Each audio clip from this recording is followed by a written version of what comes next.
आज का वीडियो में हम लोग क्या करेंगे, आज का वीडियो में हम लोग चालू करेंगे कि कंपाउंड्स कैसे बनाते हैं। जैसे कि मान लीजिए फॉर एग्जांपल हमको बनाना है सोडियम क्लोराइड।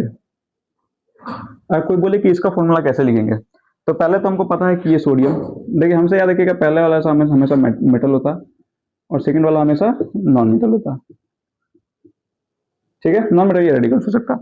सोडियम हम यहाँ से पकड़ेंगे सोडियम, ठीक है, और वैलेंसी 1, तो हम इधर लिखेंगे सोडियम और इसके नीचे लिख देंगे इसका वैलेंसी। ठीक है, उसके बाद हम लोग आ जाएंगे क्लोराइड। क्लोराइड का मतलब है क्लोरीन। क्लोरीन का सिंबल यहाँ पे लिख दिए और यहाँ पे उसका वैलेंसी लिख दिए और ये क्रॉस मल्टीप्लाई हो जाता है। तो सोडियम में 1 से मल्टीप्लाई करेंगे तो Na ही रहेगा और क्लोरीन में करेंगे तो Cl ही रहेगा। सोडियम क्लोराइड को फॉर्मूला पूछता है तो क्या होगा, NaCl। ठीक है, थोड़ा सा लेवल बढ़ाते हैं, थोड़ा सा लेवल बढ़ाते हैं, हम लोग आ जाते हैं मैग्नीशियम हाइड्रोक्साइड। ठीक है, तो मैग्नीशियम में हम लोग देखेंगे मैग्नीशियम का सिंबल ये है, वैलेंसी 2 है, तो हम लोग लिखेंगे Mg वैलेंसी 2। और हाइड्रोक्साइड, हाइड्रोक्साइड कहाँ गया, ये रहा हाइड्रोक्साइड। हाइड्रोक्साइड में इधर OH, इसका वैलेंसी हाइड्रोक्साइड का वैलेंसी 1 होता है। ठीक है, वैलेंसी 1। ठीक है, तो अब देखिए अब क्रॉस मल्टीप्लाई करेंगे हम लोग, ये यहाँ चला जाएगा, ये यहाँ चला जाएगा। देखिए मैथ्स और केमिस्ट्री अलग अलग सब्जेक्ट है, तो मैथ्स और केमिस्ट्री का रूल्स वो कंबाइन नहीं करता, अलग अलग मैथ्स और केमिस्ट्री के रूल्स। तो मैग्नीशियम 1 से मल्टीप्लाई होगा तो मैग्नीशियम ही रहेगा, लेकिन हाइड्रोक्साइड जब 2 से मल्टीप्लाई होगा तो ये OH होल 2 हो जाएगा। अब कंफ्यूजन यहाँ पे ये आ सकता है कि ये ऐसा MgOH2 क्यों नहीं आया, यहाँ पे होल 2 क्यों आया, क्योंकि गलती होता है तो यहाँ पे गलती होता है, वरना इसमें क्या ही गलती होगा। ठीक है, हम लोग करते हैं। देखिए रेडिकल्स, रेडिकल्स दो टाइप का रेडिकल्स है। एक ऐसा रेडिकल्स है जिसमें दो एलिमेंट्स कंबाइंड है, जैसे कि ये सल्फेट है, इसमें सल्फर भी है ऑक्सीजन भी है, कार्बोनेट है, इसमें कार्बोनेट भी है और ऑक्सीजन भी है, इसमें ऑक्सीजन हाइड्रोजन दोनों है, इसमें हाइड्रोजन कार्बन ऑक्सीजन दोनों है। तो ऐसा जो रेडिकल्स होता है जिसमें दो एटम्स मौजूद होता है, उसको उसमें हम लोग क्या करते हैं, उसमें जब हम लोग मल्टीप्लाई करवाते हैं तो whole as a whole bracket में लेना पड़ता है। जैसे कि हम लोग लेते हैं, मान लीजिए मैग्नीशियम क्लोराइड, तो मैग्नीशियम का मैग्नीशियम 2, क्लोराइड का 2 1, तो देखिए ऐसे हो जाएगा, तो Mg का तो Mg रहेगा, लेकिन क्लोरीन के साथ जब 2 मल्टीप्लाई होगा, क्योंकि क्लोरीन एक सिंगल एटम है, सिंगल एलिमेंट है, तो Cl2 हम लोग लिख सकते हैं। ठीक है, लेकिन अगर यहाँ पे मैग्नीशियम हाइड्रोक्साइड आ गया तो ये मैग्नीशियम, ये हाइड्रोक्साइड, तो 2 जब हाइड्रोक्साइड पे मल्टीप्लाई होगा तो ये 2 ऑक्सीजन के साथ भी मल्टीप्लाई होगा और हाइड्रोजन के साथ भी मल्टीप्लाई होगा, इसीलिए ब्रैकेट में होल 2 लिखना पड़ता है। लेकिन अगर सिंगल एलिमेंट है तो यहाँ पे डायरेक्टली 2 लिख सकते हैं। गलती यहीं पे होगा और कहीं गलती नहीं होगा। एक दो और एग्जांपल ले लेते हैं, ये एकदम बेसिक है केमिस्ट्री का। अब जैसे कि और एग्जांपल ले लेते हैं, क्या ले लेते हैं, कोई भी एलिमेंट्स ले लेते हैं, जैसे कि हम लोग एक मेटल ले लेते हैं, एक नॉन मेटल ले लेते हैं, जैसे कि ले लेते हैं हम लोग एल्यूमिनियम ले लेते हैं, तो एल्यूमिनियम और कोई भी एक रेडिकल ले लेते हैं, एल्यूमिनियम नाइट्रेट ले लेते हैं,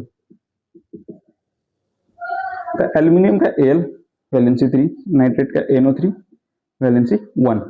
अब देखिए एल्यूमिनियम तो 1 से मल्टीप्लाई होगा तो Al ही रहेगा और नाइट्रेट 3 से मल्टीप्लाई हो रहा है, तो क्योंकि इसमें 2 से ज्यादा एलिमेंट्स है रेडिकल्स में, तो NO3, ठीक है, और ये होल 3 आ जाएगा एल्यूमिनियम नाइट्रेट। ठीक है, समझ में आया। अब ये नहीं कि 3 × 3 9 कर दिया, वैसे नहीं है, समझ में आया। और एक स्टेप बढ़ा देते हैं और एक लेवल बढ़ा देते हैं, एल्यूमिनियम सल्फेट कर देते हैं। तो एल्यूमिनियम सल्फेट से क्या चेंज आएगा, एल्यूमिनियम सल्फेट से सिर्फ इधर SO4 आ जाएगा और इधर क्या आ जाएगा, इधर 2 आ जाएगा। अब देख सकते हैं आप लोग, एल्यूमिनियम 2 से मल्टीप्लाई हो रहा है, सल्फेट 3 से मल्टीप्लाई हो रहा है, इधर हो जाएगा Al2, ठीक है, ये हो जाएगा SO4 whole 3, Al2 SO4 whole 3, ये पीक है, इससे ज्यादा हार्ड नहीं आता कंपाउंड बनाने में। ठीक है, लेकिन इसको जल्दी जल्दी प्रैक्टिस करना पड़ेगा, इसको क्या करना है, जल्दी जल्दी प्रैक्टिस करना पड़ेगा, जैसे नाम सुनते ही कंपाउंड बन जाए, जैसे सोडियम डाइक्रोमेट, जैसे कि पोटेशियम डाइक्रोमेट, तो पोटेशियम K2Cr2O7 एक बार में बन गया। इसको बनाएंगे कैसे, पोटेशियम का K वैलेंसी 1, डाइक्रोमेट का Cr2O7 वैलेंसी 2, तो 2 इधर से मल्टीप्लाई हो जाएगा, 1 मल्टीप्लाई होगा तो कुछ होगा ही नहीं, इसीलिए K2Cr2O7। लेकिन अगर अपन यहीं पे ये कर दे पोटेशियम कार्बोनेट, ठीक है, तो पोटेशियम का तो वैलेंसी 1 होता है, कार्बोनेट का वैलेंसी कितना होता है, कार्बोनेट का वैलेंसी यहाँ पे 2 होता है, तो 2, ठीक है, ये फिर से K2CO3। तो ऐसे करके हम लोग कोई भी कंपाउंड्स बना सकते हैं। तो एक लास्ट एक कंपाउंड बना लिया जाए, उसके बाद खत्म करते हैं। फॉस्फेट ले लेते हैं और कोई भी एक मेटल है, कार्बन, कैल्शियम ले लेते हैं, कैल्शियम कार्बोनेट, कैल्शियम फॉस्फेट भी ले सकते हैं, अच्छा कैल्शियम फॉस्फेट ही ले लेते हैं, फॉस्फेट, ठीक है। कैल्शियम PO4 2 आई गेस 2, हाँ ये भी कंसेप्ट पढ़ना था कि अगर दोनों तरफ 2 हो तो ये दोनों कैंसल आउट हो जाता है, तो ठीक है, तो जो रहता है ये दोनों डायरेक्टली जुड़ जाता था कि CaPO4 कैल्शियम फॉस्फेट, ठीक है। जैसे कि ये भी, जैसे कि अगर यही कंसेप्ट पे एक और हो जाए, तो एक और हो जाए तो ले लेते हैं हम लोग magnesium sulphate, Mg valency 2 sulphate SO4 valency 2, अगर दोनों तरफ 2 2 हो तो दोनों 2 2 कट जाएगा और जो है वो सिंपली ऐसे लिख जाएगा MgSO4 मैग्नीशियम सल्फेट, ठीक है। ऐसे करके ऐसे ही करके क्या करते हैं, कंपाउंड कंबाइन करते हैं, कंपाउंड बनाते हैं। अब नेक्स्ट वीडियो में हम लोग कोशिश करेंगे कि इसका वैलेंसी करने का, कि बैलेंस कैसे करते हैं, बैलेंसिंग करने का, कि बैलेंस कैसे करते हैं, क्योंकि बैलेंस करने में बहुत ज्यादा इशू होता है आजकल के बच्चा को, ठीक है। तो अब मिलते हैं नेक्स्ट वीडियो में।